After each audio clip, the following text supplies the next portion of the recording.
साबिक army chief general retired Qamar Javed Bajwa और साबिक director general inter service intelligence lieutenant general retired Faiz Hamid ने आइन नहीं तोड़ा। अगर उन्होंने ऐसा कुछ किया है तो सामने लाया जाए कि उन्होंने कौन सा कानून तोड़ा है। इन दोनों साबिक फौजी अफसरान के ओहदे का दायरा इख्तियार बहुत वसी है। यह कहना था साबिक वजीर आजम शाहिद खाकान अब्बासी का।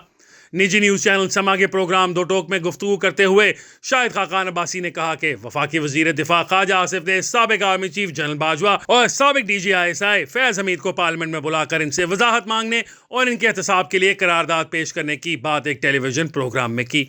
टीवी पर हम अपनी जाती राय दे रहे होते हैं, हम वजीर हों तब भी टीवी पर बैठकर वो बात करते हैं जो हमारे अपने जहन में और हमारी सोच के मुताबिक होती है। इस वक्त हम हुकूमत की नुमाइंदगी नहीं कर रहे होते। ख्वाजा साहब ने भी इसी पस मंजर में बात की होगी।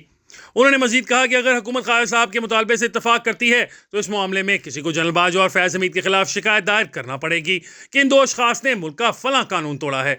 फिर इस पर हुकूमत की जानिब से कानूनी कार्रवाई की जाएगी, चाहे इनके खिलाफ मुकदमा दर्ज हो या कोई रेफरेंस फाइल हो। कानूनी दायरा इख्तियार को देखना होगा कि इसमें कौन सी दफात लगेंगी। इसके अलावा इंक्वायरी कमीशन भी बनाया जा सकता है। पार्लिमानी कमेटी भी इस मामले को देख सकती है, लेकिन वो जरा पेचीदा मामला होता है। इसका दायरा इख्तियार भी चैलेंज हो जाता है और आप किसी को सजा देने का इख्तियार नहीं रखते। शाहिद खाकान अब्बासी का कहना था कि जनरल बाजवा का 2016 से 2022 तक 6 साल दौर गुजरा है। मैंने नहीं देखा कि इस दौरान जनरल बाजवा और फैज हमीद ने कभी आइन तोड़ा हो। अगर उन्होंने ऐसा कुछ किया है तो सामने लाया जाए कि कौन सा कानून तोड़ा है। इन दोनों के ओहदे का दायरा इख्तियार बहुत वसी है। अगर हम इस मामले में जाएंगे तो बड़ी पेचीदगियां पैदा होती हैं। साबिक वजीर आजम ने बात जारी रखते हुए कहा कि मेरे ख्याल में हक़ाइक़ अवाम के सामने लाने के लिए ट्रूथ कमीशन बनाया जाए और इस कमीशन के जरिए सामने लाया जाए कि मुल्क में क्या होता रहा है। हर आदमी जिस मामले को जानता है इस पर बयान रिकॉर्ड करवा दे। लोग आकर बताएं कि जनरल बाजवा और जनरल फैज हमीद ने क्या अच्छा या क्या बुरा काम किया है। फिर बहुत से पर्दा नशीनों के नाम आना शुरू हो जाएंगे।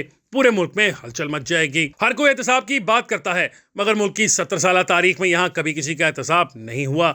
जज साहिबान ने गलत फैसले किए, जर्नैलों ने मुल्क के कानून को तोड़ा, सियासतदानों ने मुल्क की तबाही फेर दी, मगर किसी ने नहीं पूछा। हम एहतसाब की बात तो करते हैं मगर नीयत नहीं होती। अगर कोई करप्शन करता है तो हम कानून के तकाजे पूरे नहीं करते। मुझसे पहले वजीर पेट्रोलियम पर 458 अरब रुपए करप्शन का केस था। बाद में कुछ साबित ना हुआ और केस बंद हो गया। इनका कहना था कि मुल्क में कौमी एहतसाब ब्यूरो को बंद करके हर एक का टैक्स रिकॉर्ड रखा जाए। जो भी पैसे खर्च करता है इसकी आमदन होनी चाहिए। अगर आमदन है तो देखा जाए टैक्स अदा किया है या नहीं। अगर आमदन ना हो और अखराजात करोड़ों में हो तो जवाब तो देना पड़ेगा। पार्लियामेंट के मेंबरान वुज़रा के टैक्स रिकॉर्ड पब्लिक होते हैं और हर साल इनको गजट पर पब्लिश किया जाता है। हम छुपा नहीं सकते कि टैक्स अदा किया है या नहीं।